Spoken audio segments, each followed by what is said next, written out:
I'm gonna feel really happy.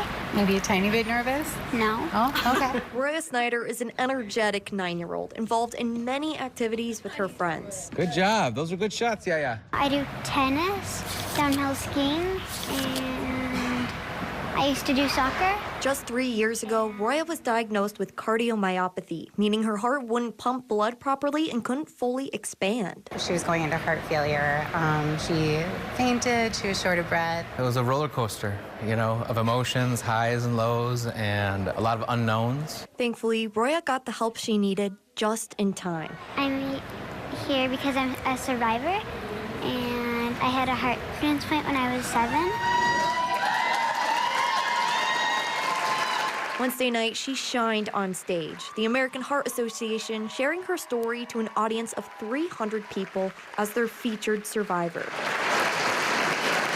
It feels really good, and it feels happy, too.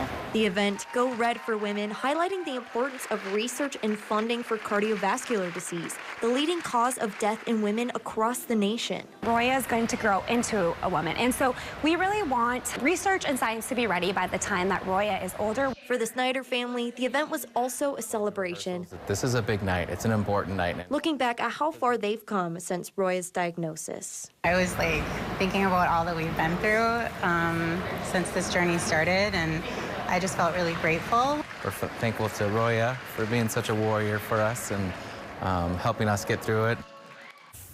Roya received her heart transplant from a child of a similar age at the Mayo Clinic. Live in studio, Ella Showborough, Northern News Now.